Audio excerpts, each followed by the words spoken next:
Hello, everyone, and welcome to the InnoFact Show 2021 that focuses on technology for the new normal in the hospitality sector. Our session for today is how the technology will help and how the travel industry will move forward in the post-COVID world. Join us and our esteemed panelists as we map out the travel sector recovery in 2021 and beyond, and find out how the new next normal will unfold and how travel and tourism is ready for it. I'm Anshul Gupta, lead for hospitality and travel industry at Accenture Technology, ATC India. It is my pleasure to be here today with the co-panelists that I have, and I'm going to introduce them in a minute. We would like to open this session with a special video prepared for us by Ms. Natalia Bayona, Director for Innovation, Education and Investments at the World Tourism Organization of the United Nations. Can we have the video, please?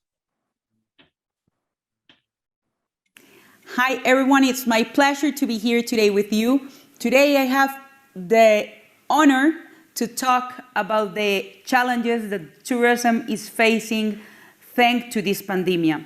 I have to say that the challenges of the tourism sector are the same before and after the pandemic. The thing is that COVID-19 has accelerated these challenges. I would start by saying that the 5 challenges that the tourism sector has are: first of all, innovation; second of all, education; third of all, investments; fourth of all, added value jobs; and fifth, or last but not least, sustainability.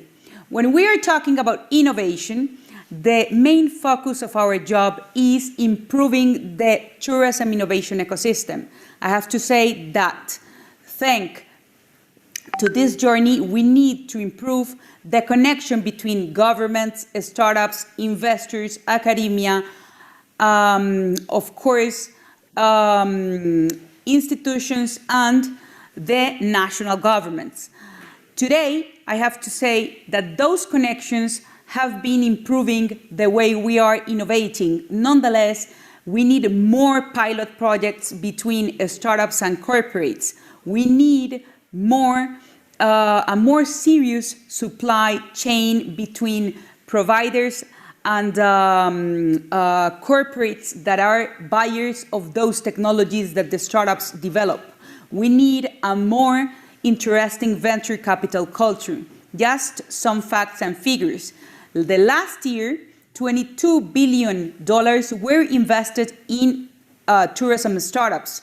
That's amazing because besides the pandemic, venture capital was increasing. Nonetheless, those entrepreneurs and those startups that received investment, 80% of them were based in the US and China, that are the more mature innovation ecosystem. So my question here is, what is happening with the other countries? What is happening with the tourism innovation ecosystem? We need to improve more in order to bring those capitals to emerging markets as Latin America, Asia Pacific, and African countries. That's why our role through startup competitions, challenges, innovation forums that are the UNWTO Tourism Tech Adventure Forums are part of the key strategies in order to foster a more mature tourism innovation ecosystem.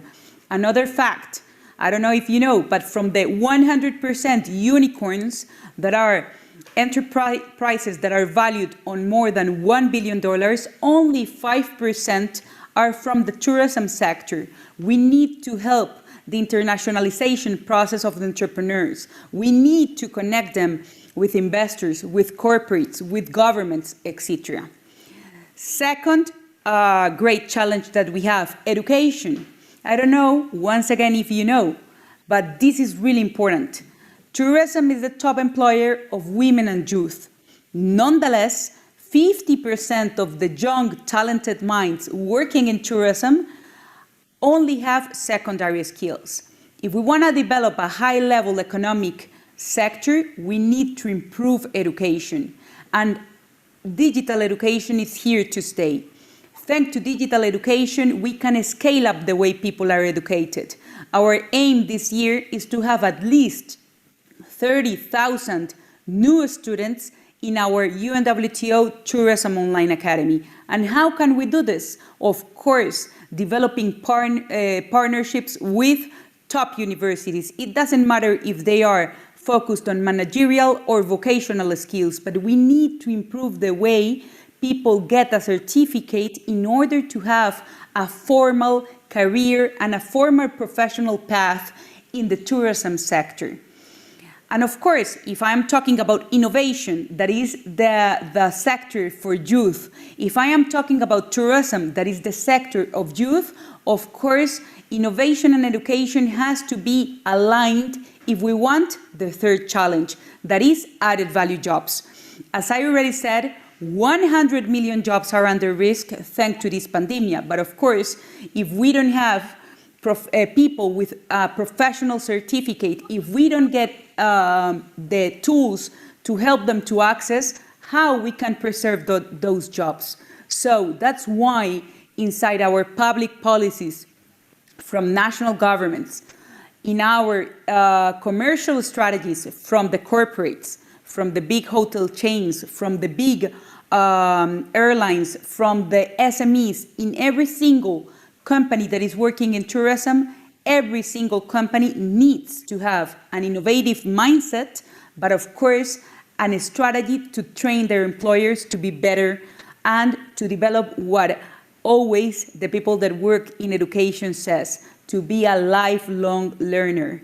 It means to study, to learn, to relearn, to unlearn, but we need to help people to gain new skills, skills on technology, skills on big data, skills on how to measure and how to deal with artificial intelligence. But on the other side, to deal with humanities, because this is the more human economic sector. So of course, we need a hybrid model between bringing leaders full of commitment, of communication skills, on political skills, but on the other side, we need hard skills as well. And that combination will help us to create a high-level economic sector.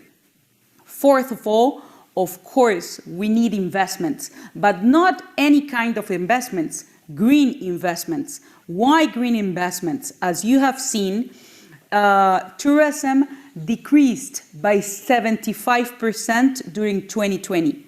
I have another fact.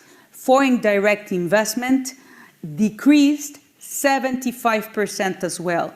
So if we want investors back, of course, we need economic incentives, tax incentives, and everything related to political and legal stability with, of course, a very serious framework. But our aim in the UNWTO is to promote green investments, to promote that investors bring their capital to create sustainable cities, more modern cities, but of course inclusive cities, inclusive destinations, inclusive amusement parks that are full of commitment with the environment, with technology, with the human beings, and of course that thanks to their investments we can create added value jobs focused on the power of tourism. That's why we have been partnering with the International Development Bank, with the IFC, and with other international financial institutions, because we know that together, through a legal framework, through a political stability, and of course, with a multilateral message on what we know that will recover the sector again, we will have a very powerful message, and we can help investors to develop a tourism investment culture thanks to this framework. And last but not least, of course, sustainability. Most of the people think that being sustainable is about working with the environment and for the environment. And to be honest, being sustainable is not only talking about the environment, it's about at least working with communities, working with the most vulnerable people, working for inclusion, using technology for good, and of course, to take care about the environment. So, of course, after this pandemic, I have learned, and I know that you all have learned about how sustainability needs to be part of our lives. So, if we develop a more sustainable framework where innovators bring solutions for a more sustainable development, if we bring green investments, if we create curricula inside the institutions in order to promote sustainability. And last but not least, if we add value through our jobs in order to take care and to give back to the community, thanks to the tourism sector, we are using the sector to become from important to relevant. I know that today you will have a lot of conferences, but I would like to end with this final message, that is, the responsibility of recovering the tourism sector is from all the tourism ecosystem. Is not only the responsibility of the UN, WTO, is not only the responsibility of the governments, it's not only the responsibility of the private sector. We all need to recover the tourism sector. To recover the tourism sector, responsibility is part of our job, and educating people, improving innovation, working on added value jobs, and developing a more modern, sustainable, and innovative tourism will help us to recover this sector again and to lead by example by using resilience and by using this high-level network, that is the human network, in order to improve the way people live, the way people travel, and the way people are educated. Thank you so much and enjoy the journey. Thank you so much for sharing the insights with us, Natalia. I know you were supposed to be one of our panelists for today, but to the audience, Natalia is not able to join us live for this session because of last-minute urgent commitments that she has. It was a great message. It included, recovery of travel and tourism. It talked about the various things we have to do beyond just green or beyond just sustainability, including education and many of the other things. I'm sure when we take the panel discussion forward, a lot of those will emerge as much stronger themes as well. Blessy Tones, VP and Head of Digital Marketing and Branding at Discover Hospitality, was also supposed to join us today as a moderator, but due to personal emergency, she can't make it. But we have exciting experts on the panel, the three of us that we have, and I'm going to soon introduce. We are going to take the session forward and talk about how travel industry will move on from a hospitality, tourism, and technology standpoint. I'm delighted to introduce Graham Perry, Managing Director at Best Western Hotel Group for Australasia. He's a seasoned global traveler. He's a seasoned global travel expert in tourism and hospitality as well. He's an executive leader with interest in the ever-evolving travel distribution. Hi, Graham. Thank you for joining us. Thank you. Our second panelist is Stephen Rivera. He is the Regional Director, Asia Pacific at TUI Amusement. Stephen has over 30 years experience in events management, hospitality, and tourism. And Stephen, we are so glad to have you here with us. Thank you for having me as well. Looking forward to it. It's been almost 2 years into the pandemic, and the world is still grappling with its toll on health and the economy, especially travel tourism that has been hit badly. Tourism, as we know, has been the worst hit in terms of various other sectors that also had the brunt of the pandemic. My first question for this panel is, what optimism do we see for travel on the other side of the pandemic or through the pandemic, or what you see forward? Please take a minute to introduce yourself before answering the question, and let's start with Graham. Okay, well, let me start. So my name's Graham Perry from BWH Hotel Group in Australasia. Just telling you a bit about the group. It's a global brand which was introduced to the market about 2 years ago following Best Western Hotel and Resorts acquisition of World Hotels. Under the umbrella, there are 4,700 hotels worldwide, catering from, if you like, economy properties all the way to luxury, and also from the leisure and the business side. Underneath the BWH umbrella, there are three brands. The first is World Hotels Collection, which, interesting, is 50 years old this year. So they've got a big birthday. The second brand division is Best Western Hotel and Resorts. And as you'll appreciate, Best Western sits at its very heart. This year, Best Western is 75 years old. But under the Best Western and Hotel and Resorts umbrella, we also have some really exciting lifestyle brands. We've got Aiden, delighted to welcome Aiden to Australia in this December in Darling Harbour. We also have Sadie and Gallo.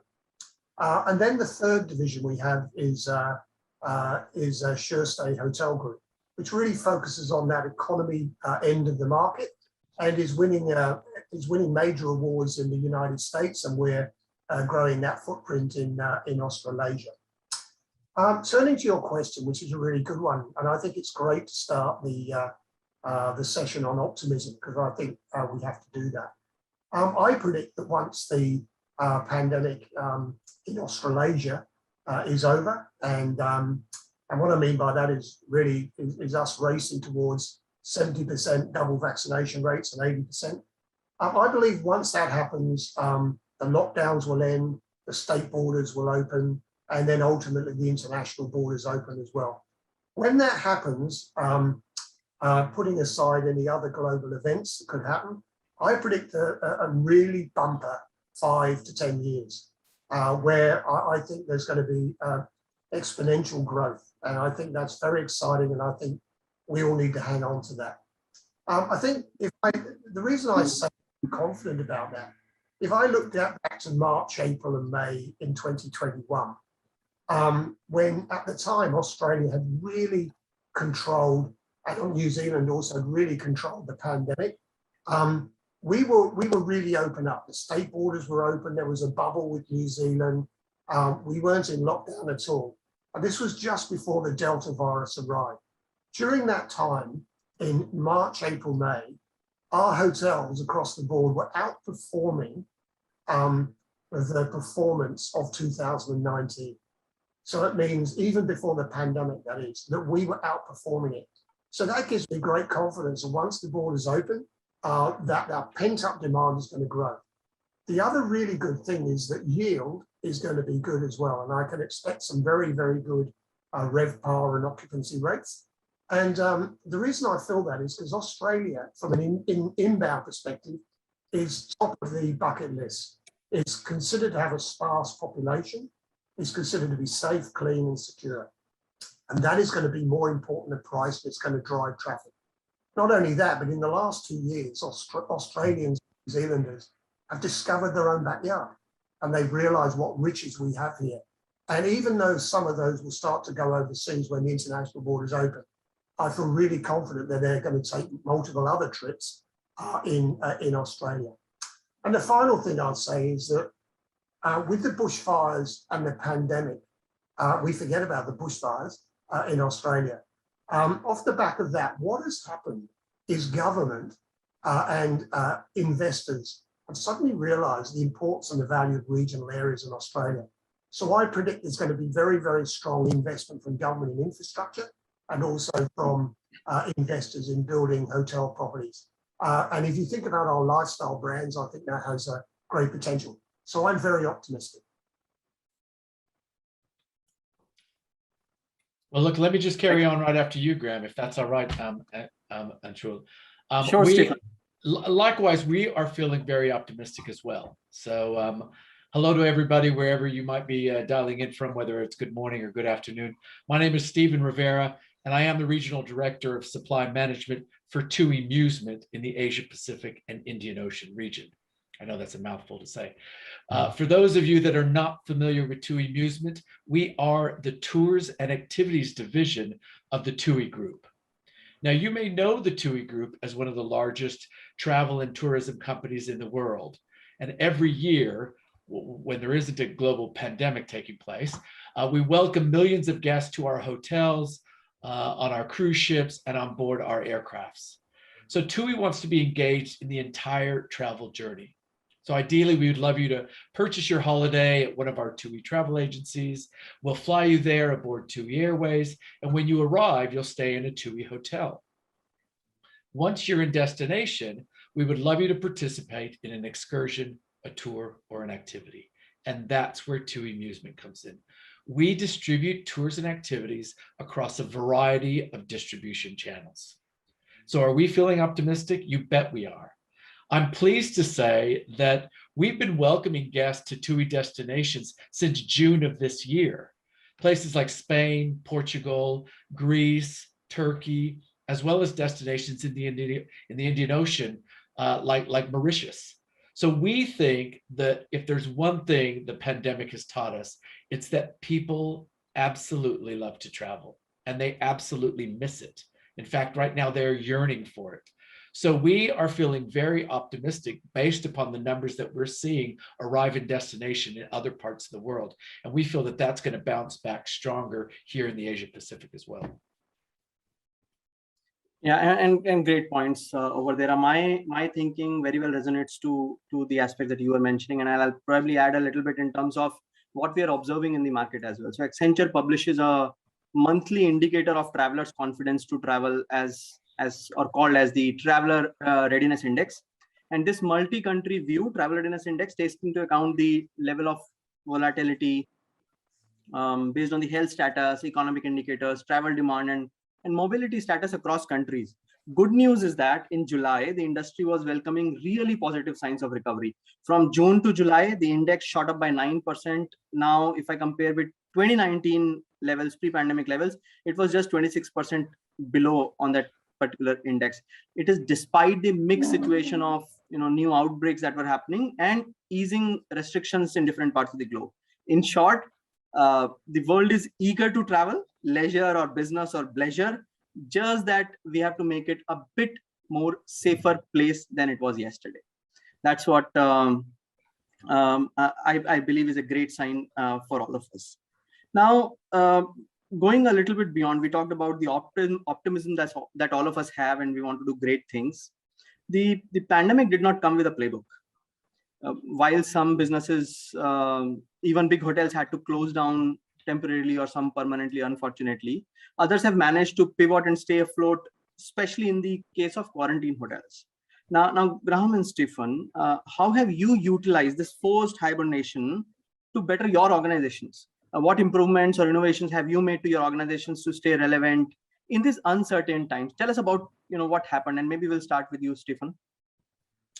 Well, for TUI Amusement, we actually took advantage of this forced hibernation to actually restructure our company to become one fully integrated, functionally driven organization. So what do I mean by that? Well, let me step back prior. Prior to the pandemic, TUI was already a digitally focused business, and our vision was to grow the tours and activities sector of the company. So to do this, in 2018, we acquired Amusement, a leading European startup online travel agency that focused on the digital distribution of tours. So now TUI Amusement became part of TUI Tours and Activities division. And in this division, we had 4 distinct brands: TUI Tours and Activities brand, the Amusement brand, and we also had a couple of other leading brands that distributed tours: Intercruises Shoreside and Port Services, which service the cruise industry, all the shore excursions that people can go on when they arrive in a port. And we also had Destination Services, which was our DMC brand that looked after guests for inbound tour operators. So during this shutdown, we actually became TUI Amusement, a functionally driven rather than a brand-led organization. And that means during that time, we pulled together all the very best from the different departments. So for example, the various digital teams, we now have them all working together to deliver the best digital product. Then we brought together all the best product development people from across the brands so they could work together to develop the most innovative products to enhance our inventory. And the same goes for our operations and delivery. We brought together all the best from the various brands to share knowledge and to deliver the best experience for our guests. So during this downtime, we actually completely reorganized to become a more functional and efficient organization. That's a very unique perspective, and I'm sure there are people listening. There are people listening who will definitely take it was interesting because it was kind of like nobody was traveling, nobody was arriving in destination. So it was our opportunity to say, tools down, let's see what we have in front of us and let's make it what we want it to be. And we'll see how we go once everything opens back up again. I'm eating into Graham's time. Yeah, look, thank you. I'll probably break the question down into two. One is, what have we done in this period to better our organisation? We had a strategy that we've used, which was pre the pandemic, which was we wanted best BWH to be the place to be. And we wanted that so that our people felt it was the place to be, our hotels, our guests, even our competitors. So, and we drilled down onto that, and we really decided it was about putting our people first.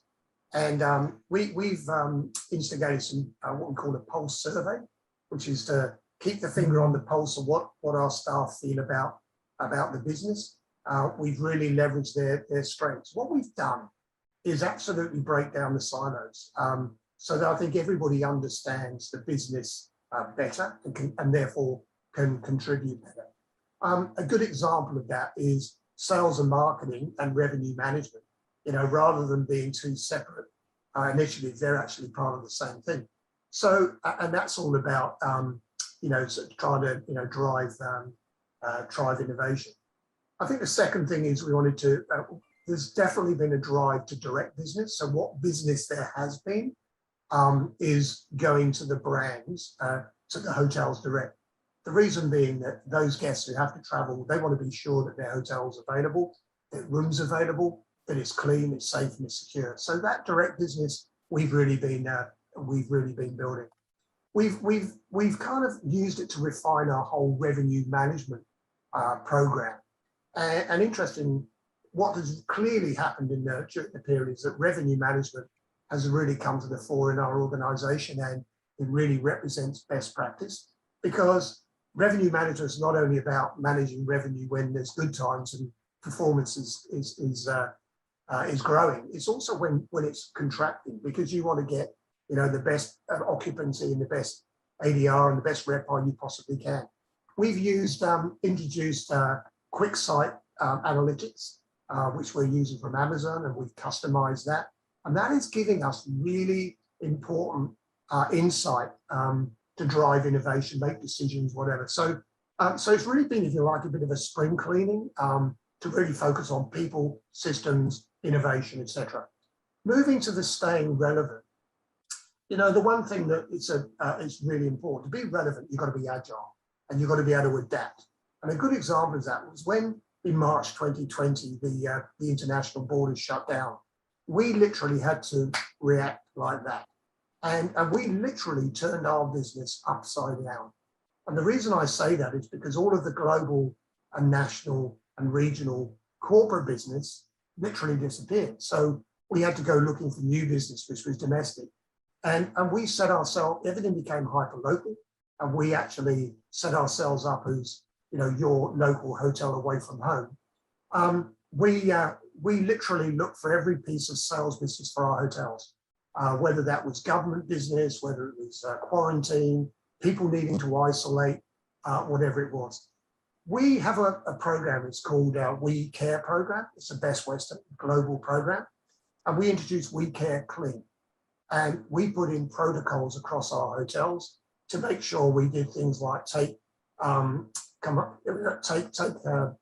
paper out of the rooms, get rid of pillows.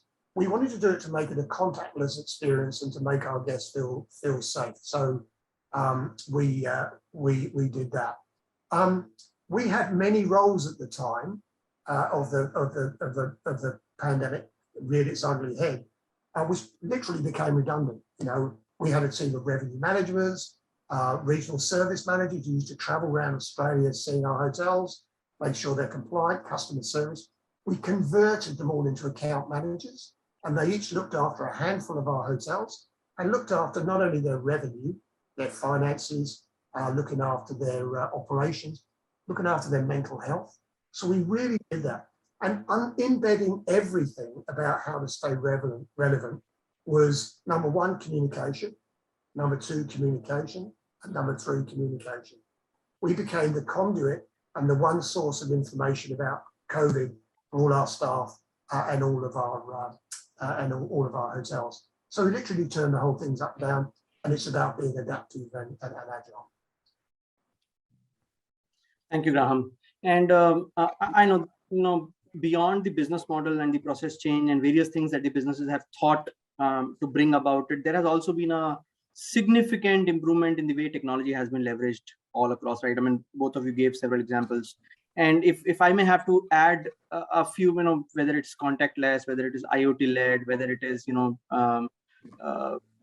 several of the players. Marriott has tried the self-service arrival kiosk. Hilton is trying connecting rooms, confirmed connecting rooms. Accor and Hilton also have been accelerating on the digital room key, and the list is endless actually. The couple that really stand out in the recent times. So to the home logged business travelers who have not been having the pleasure of traveling international in business class or first class, Emirates launched the VR flight experience you can enjoy from your home. Very recently, they launched that to bring back the nostalgia. Qantas, players have all the assets, right? So Qantas launched the flight to nowhere. You just, fly around over Sydney or wherever, and you just come back to your original place. You have a 2-hour flight. You enjoy that kind of a thing.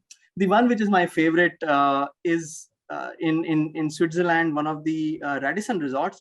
They actually implemented, and many players are implementing similar things, but they implemented a zero queue system. So if you have to go to the spa, you book your appointment, you go to the spa. If you want to go to a ski lift, there are like whatever 16 ski lifts or something. If you have to go to that, you take an appointment, you go there, so there's no rush. It reduces crowding and ensures safety. It increases your throughput. People feel safer, and in the peak winter season, you get all the business that you want. With that, maybe I'll shift a little bit to the experience of the travelers and the expectations which are evolving. So how has it changed in the last year? We all know, I mean, it's been through multiple directions, but what it means for the industry in the long run. And this question is for all of us to look at. And how do we think technology is going to shape the future of travel industry through recovery, revival, recovery, as well as the industry growing from strength to strength in the times to come. Let me start with Graham. What are your thoughts? Look, technology and embracing technology has always been part of the DNA of the travel, tourism, hotel, airline industry. Ever since I started my career, it always will be. I guess the airlines really head the way because their industry is based on technology. You need technology to fly people from A to B. But another good example is the way that we now have ticketless travel. You can use your mobile, you can make a booking on your mobile, a flight. You can check in from home. You can even board a plane and choose your seat. So the airlines really lead the way in this. The hotels also embrace technology, but I think there's a great opportunity after the pandemic for the hotels to, if you like, catch up and really embrace it the same way. A good example is keyless entry. So you can use mobile now to literally bypass reception. And if you've got a hotel room which has got electronic locks and Bluetooth, you can open the door with your mobile phone. And if you take that further, you can also use the mobile to check in from home as you're traveling to the hotel. You can get an upgrade or a message of greeting from the hotel. If you want to, you can open the door. You can order room service. You can order engineering, change a light bulb, for example, and you can even check out. So I think there'll be greater checkup, and I think this whole issue of the pandemic around health and safety is going to fast track that because there is a need for a contactless experience. But then you've got other innovations that have come along over the last couple of years. QR codes. QR codes have been here for many, many years, but they've really been embraced, during the pandemic. So imagine moving forward, I believe that those QR codes, again, are going to be continued to use. So you can actually see compendiums in the hotel room. You can use it for menus. You can use all that. I also think in terms of going back to the core question, how do you think technology will shape the future? I also think that technology over the next 10 years will bring the travel, tourism and hospitality industry together. It's very fragmented at the moment and the products are fragmented. There is a brilliant opportunity to bring that together. And look, I think what Stephen's saying today is a really good illustration of how your company's doing that. But I think the industry can do that. But at the end of the day, whilst technology is important, what lays at the very heart of a hotel experience is customer service. And the industry never will and mustn't walk away from that. So technology just needs to always say, how can we enhance that customer experience? But giving that excellent customer service always embedded into the experience. I mean, I couldn't agree with Graham. Yeah. As I said, I couldn't agree with Graham more. I mean, for the tours and activities sector, we recognize that technology currently lags behind the rest of the travel industry. So we know the GDS has been around for decades. Similarly, the ability to book accommodation, whether direct or via a digital platform, has been possible for years and years. But it isn't until recently that we've seen the tours and activities sector finally move in this same direction. So although the OTA space has quickly grown over the past decade, digital sales of tours and activities only account for approximately 28% of all sales.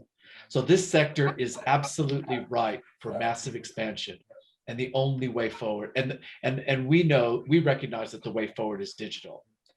So we believe that tours and activities are actually becoming one of the most important elements when someone decides to holiday.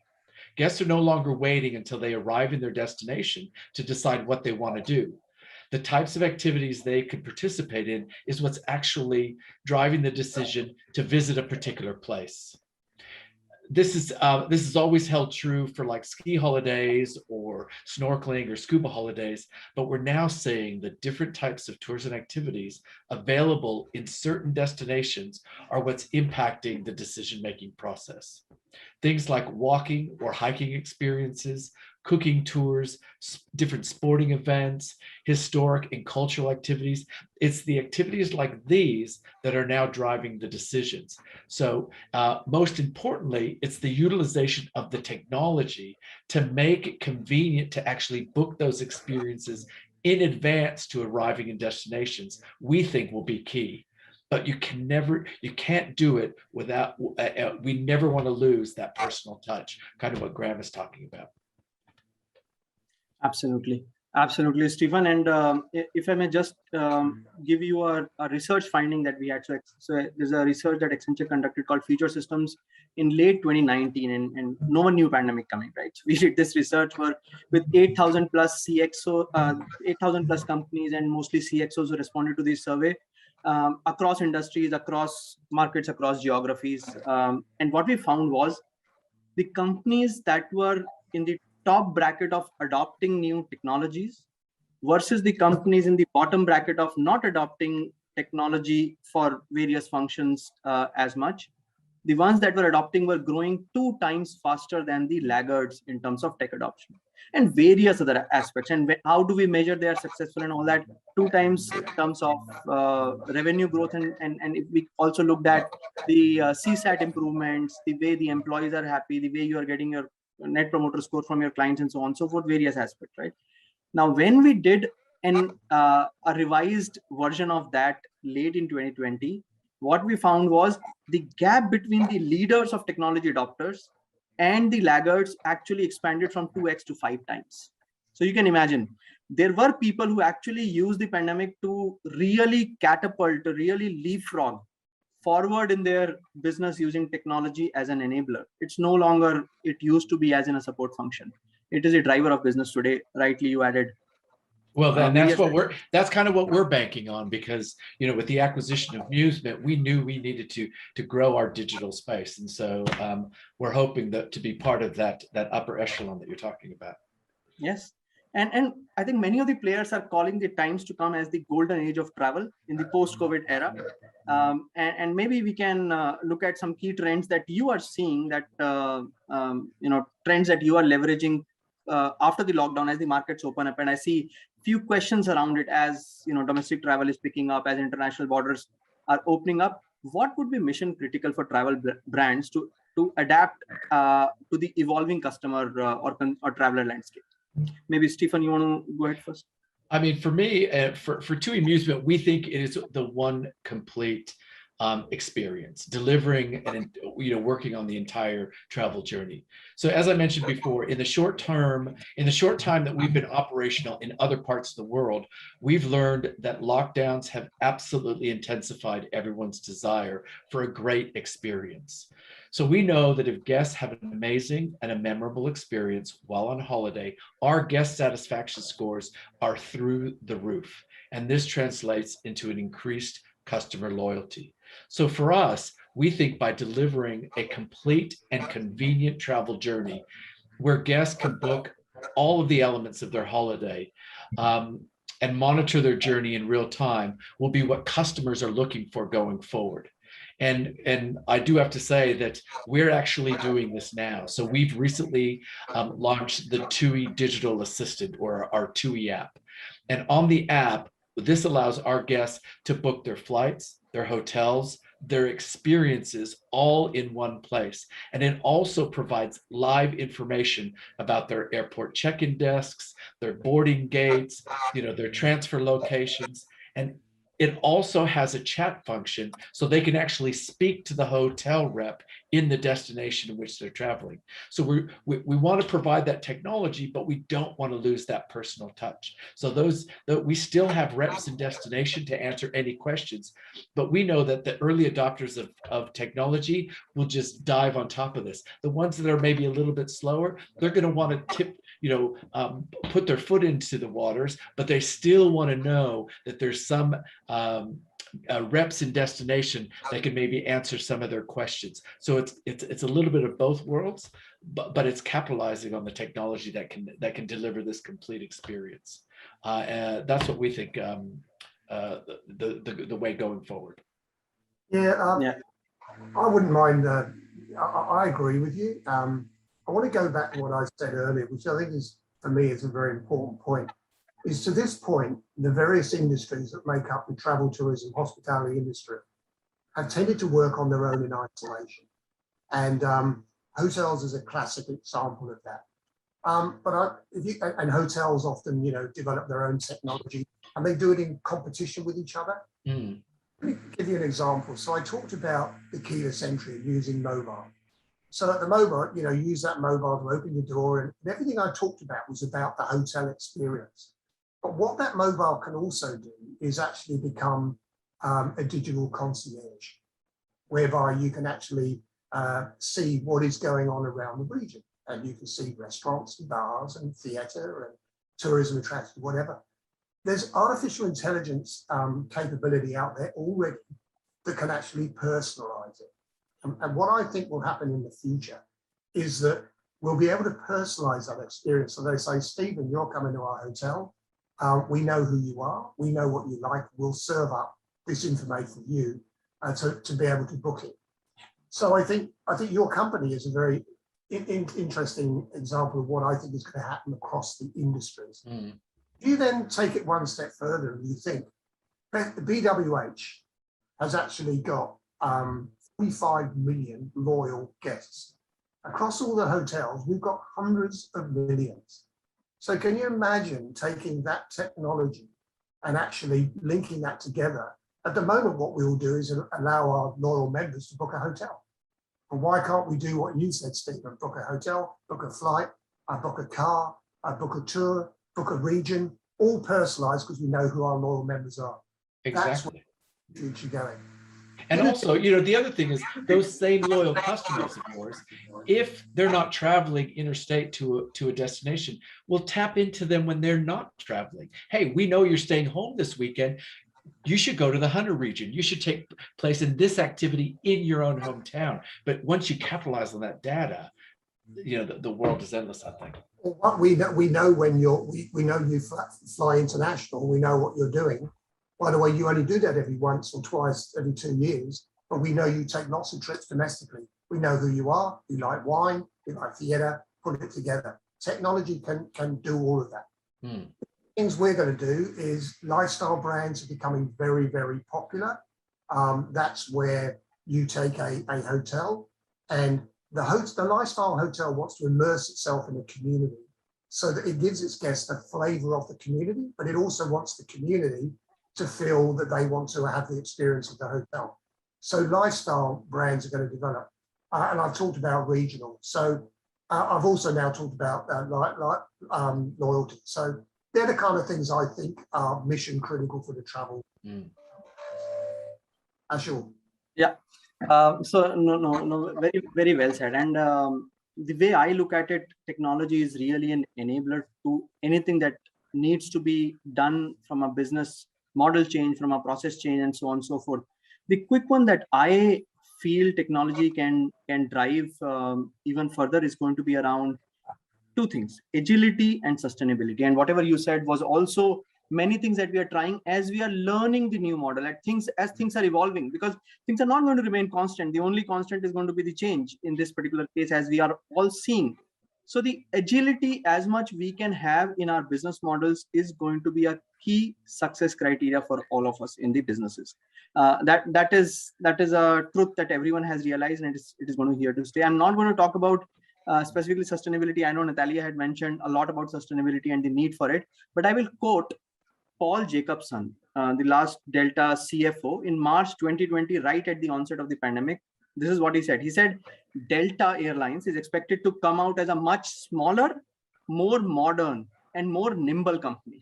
I really like this early foresight. If you see, he said smaller because many of the companies are now getting smaller in order to be more agile. It has to be more modern, the new technologies that we are adapting, and more nimble. And that's the beauty of that particular message that I like. I mean, we don't know what's going to happen next. And someone actually posted a question in the chat window saying that whatever happened in UK, someone not allowed despite having the right certifications.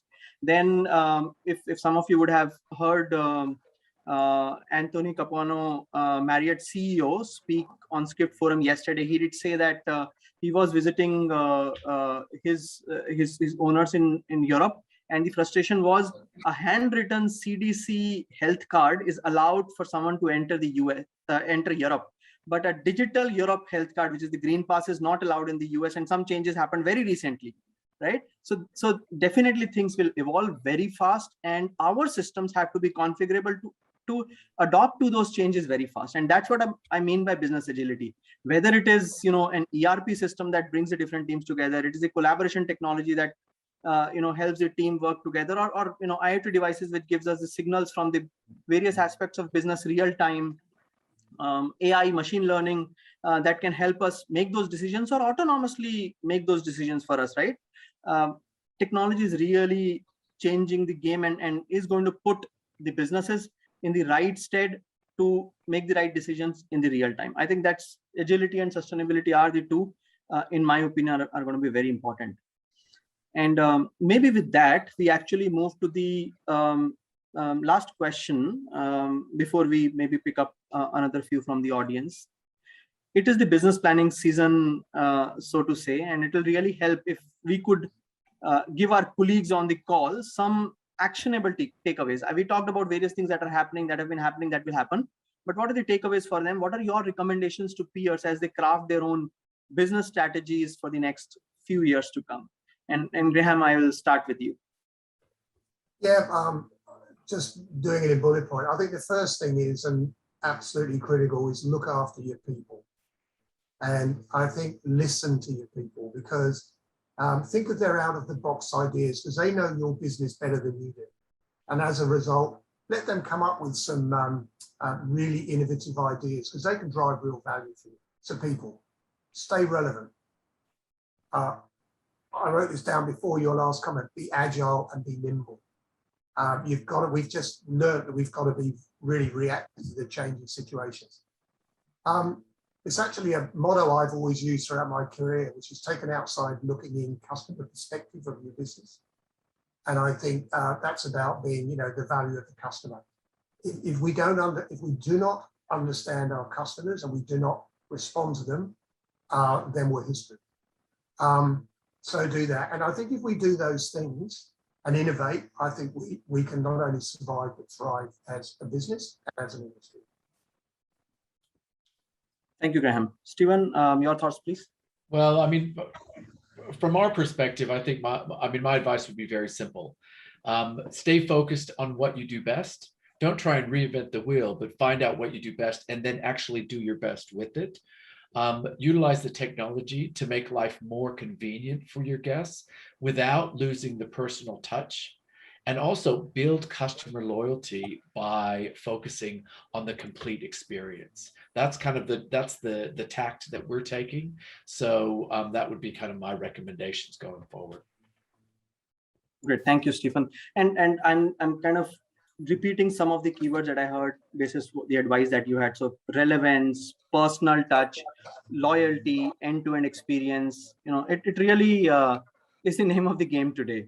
Well, it's not rocket science, is it? I mean, Yeah. it's really kind of focusing on, the customer, the guest, but just trying to kind of hone in on how to deliver best for them, whether it's utilizing technology that Graham says, the keyless entries and some of these other things, or developing a whole experience where they can book flights and hotels and amazing experiences, fun things to do while they're there. I mean, we're not in the rocket science game. We're in delivering amazing, wonderful experiences for guests. Stephen, in a nutshell, what you do as a business, we need to do as an industry.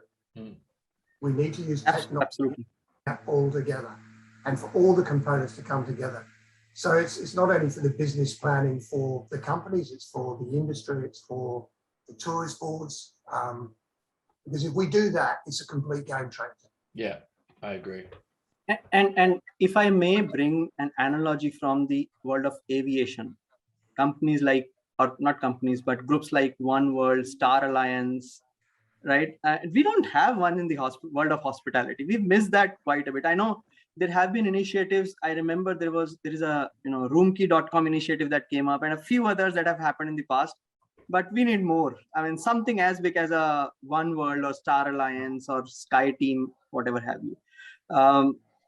My word of advice to the colleagues and the industry, friends that we have here on the call, I term it as creative pragmatism. And this is something that we as Accenture are also referring to. We know everyone will come to you and say, okay, this technology is going to solve world hunger. But it's not the case, right? Although it is not rocket science. But again, it is not that you're going to go out and find a problem for the technology or the solution that you have. It's going to be the other way. You have to really start with what is needed out in the market. You have to be bold with your ideas, but be practical with implementation. Try different things, do things differently. And it's not going to be easy. But the truth is, the industry players have the assets to leverage. I talked about the flight to nowhere from Qantas. They had all the assets, nothing else they needed. Emirates virtual reality experience, they did not need any other asset or buy anything heavy, right? They just needed a technology solution to bring it alive. The rooms are there, the lobbies are there, the banquets are there, the staff, chefs, concierge, restaurants, laundry services vehicle, Accor local, right? They leverage the laundry services to be provided to the local staff. Marriott started Marriott on Wheels, the food delivery to the local community. And I'm sure there are going to be many other things which are not done yet. Apply creative pragmatism, get creative, get going. We are here to help. I mean, if anyone comes to any one of us, I'm sure we get those queries from the people who are starting, or people who need a bit of advice. We always talk to each other in these conferences and beyond. We are here to help each other, and we need that group to come together. Graham, you said it perfectly. What Stephen's company is doing, we need one end-to-end for the industry overall, right? Here. Any closing thoughts, Graham, Stephen? I know there were a few questions which probably we picked up as we went. I will give ourselves a minute to see if there are additional questions. I'll go through them. But any additional comments, Graham, Stephen, for the audience? The only thing I would say is, if you don't have time to answer those questions, if they're fed to me and Stephen, we're more than happy to answer them offline. So happy to do that. Absolutely. Yeah, I just think in a nutshell, I think what the theme of this session's been about is, it's all very well, it's all working individually on our businesses, but we need to get the best brains together to do it for the industry. And all the tools are there, the technology's there, the pedigree's there, the brands are there. And I think if we do that, there could be a quantum shift in the performance and growth of the whole industry. Yeah, I will Sorry, Stephen, go ahead. Oh, I was just going to say, hey, most importantly, everybody just needs to get vaccinated so we can get going again.